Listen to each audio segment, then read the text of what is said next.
Getting the brand new items within PVE Tarkov right now seems like a bit of a dark art, but how can you actually guarantee yourself at least a couple of the brand new items? Well, that's what today's video is going to go through, and some ways to obtain some of the new content and new armor and gear and all of this sort of stuff as well. So without further ado, if you enjoy this sort of video, then make sure to like it, but let's jump in to how you get your hands on some items like, for example, the brand new M60s, because there were two things that I did in order to do this. So first things first is that the way in which I managed to get myself the new M60s, these two variants that you can see on screen right here, and of course the kind of different variant that we've got right here of the M60, both of these were found in marked rooms. Now, marked rooms typically will spawn a wide variety of weapons that you can't buy anywhere. Now, yes, you can get your hands on both of these M60 variants within the game itself just by simply buying them off the flea, but in terms of getting them without paying the 600,000 or whatever you might have to pay at the time when you're watching this video, we'll break it down. Marked rooms were one of them in order to pick up the M60, which was probably one of the easiest ways to actually do it. I was running it on reserve with the marked room keys, so both RBBK, and we also used RBPKPM and the RBVO marked room key. Now, all of these are very expensive for what they are, and although they do spawn keycards, the price of keycards, as we already know if you've watched any of the videos recently, that keycards are now gone significantly lower in price, and if we were to pull them up right now, we should be able to showcase exactly how much they've gone down to, and there should be a load of them. So green keycard, for example, is now only worth 5.14 million because, of course, they are only 10 out of 10 uses. So keycards don't make you the money back guaranteed every single time, and they're also fairly rare within the marked rooms themselves. But what you're banking on is, at the moment, picking up yourself some of the weapons that are not able to be sold by any traders, which are the M60s, for example, and then selling those on the flea if you don't want to use them. And these can net you 600k just simply off of that, and can pay a substantial way towards getting yourself your money back from the marked room keys that we're going to be opening.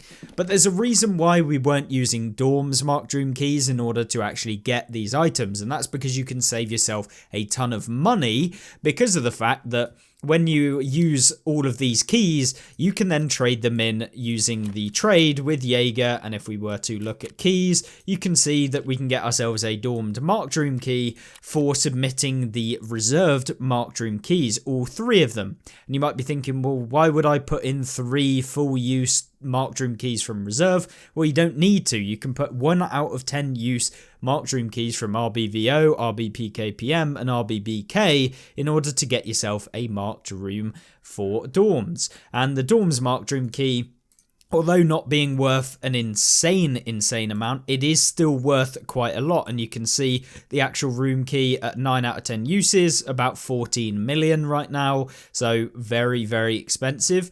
But when you combine the fact that you can get all 3 of these, open every single one, of course, the chances of getting stuff out of each one of these is pretty high in terms of your weapons and everything like that. So 7 million for the RBPKPM.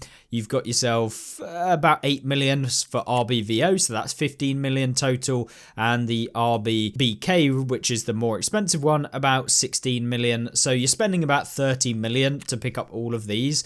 But the actual Dorm's marked room key will spend about 17 million at the recording of this video. Remember, check your prices before you do anything like this, which means that you are essentially spending an additional 15 million, something like that, on actually buying these keys and using them, opening them all up for every single use of those keys. So you get essentially 27 uses out of all 3 of these keys combined, and that means that you got 27 uses of picking up money from those rooms. And usually the actual price of those items through the rooms is around from about 500k to about 1 million on average. But you can get, of course, lucky getting key cards, and with the, I don't really want to call it a bug, but just how the Tarkov PVE works is you can, if you get no loot in your room, then you can always Alt F4 if you really wanted to. For me, not worth it because it just wastes my time and I'd rather just go straight into a next raid, get the gear that I had and go into it. But essentially that is what it is. And you can Alt F4 and then not lose your marked room opening on that key. So you can guarantee yourself loot essentially within the game if you really wanted to.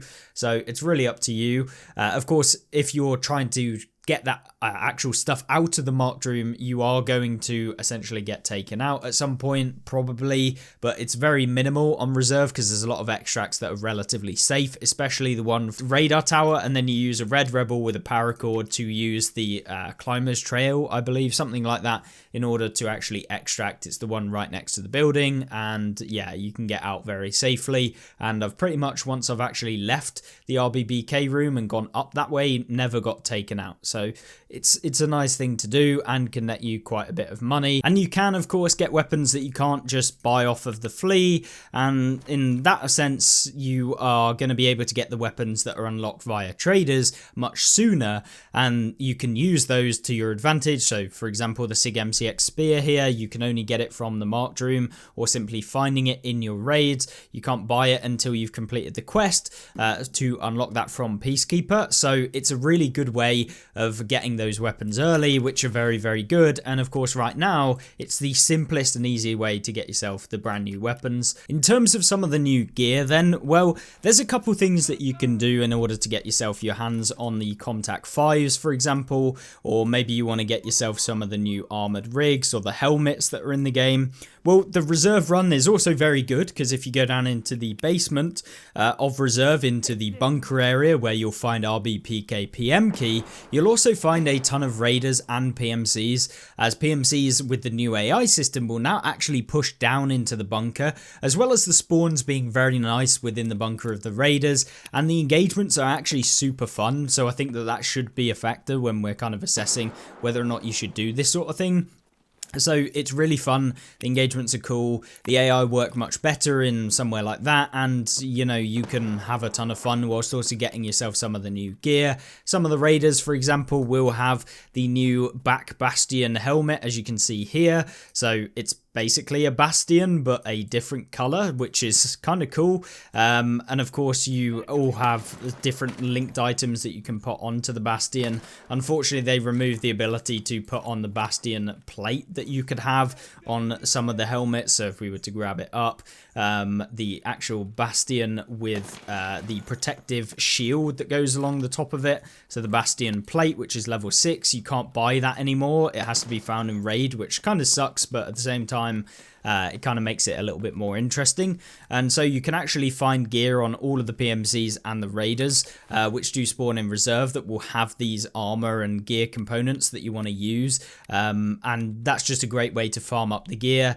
and also get yourself some good ammunition, because raiders and also the PMCs will have decent ammo as well. So once again, a fantastic way of getting yourself some of that gear. It's what I've been doing for the last day, just to test out kind of how to get the new gear and that was the best way that I did. Factory is also another good method because there's a lot of PMC spawns on there, and you can use close quarters weapons like the brand new Uzi, which we did a video on yesterday, and that is absolutely crazy, by the way. One of the best weapons I've used and one of the funnest weapons I've used in a long time. The Uzi Pro SMG or the Uzi Pro pistol, both of them very, very good.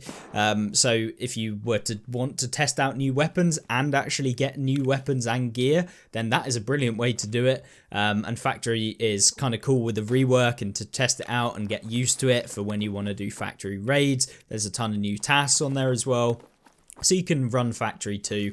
And I think the whole point of this video was to kind of highlight ways which you can get the gear easily and ways that I found it. I'm sure some of you will actually come up with fantastic ways of getting some of the gear more reliably as well. Maybe we'll check out Kibba to see whether or not we get some more weapon spawns in there that are going to be very good on interchange, as that does spawn usually some pretty good weapons, ammunition, armor, and of course plates as well. So I'll check that out and we'll kind of get back to you on that one in an upcoming video. But yeah, primarily today, wanted to showcase this to you, and if you want to try out the brand new content without spending a ton of money, albeit you do have to have the Marked Room keys, which is of course quite expensive, but you can buy the keys individually as you go and then use the money that you've earned from those keys to then buy the next key. I'd highly recommend getting the RBBK key first and then buy yourself the PKPM, which is down in the bunker, and then of course the RBVO is quite far away and kind of off to the side where the railway tracks actually are, and of course Glukar can spawn outside of there, and yeah, he's pretty cracked on Escape from Tarkov, so yeah, good luck with that. But you can run around the outskirts to actually get up to your extracts or wherever you want to extract anyway. So it's really not too bad as long as you're playing safe when you are opening the keys. But I thought I'd showcase it to you guys today. And if you enjoyed this video, make sure to like the video. And of course, you can check out some of the other content on the channel and subscribe down below if you like that. And I will see you in the next one. Have a good rest of the day. Goodbye.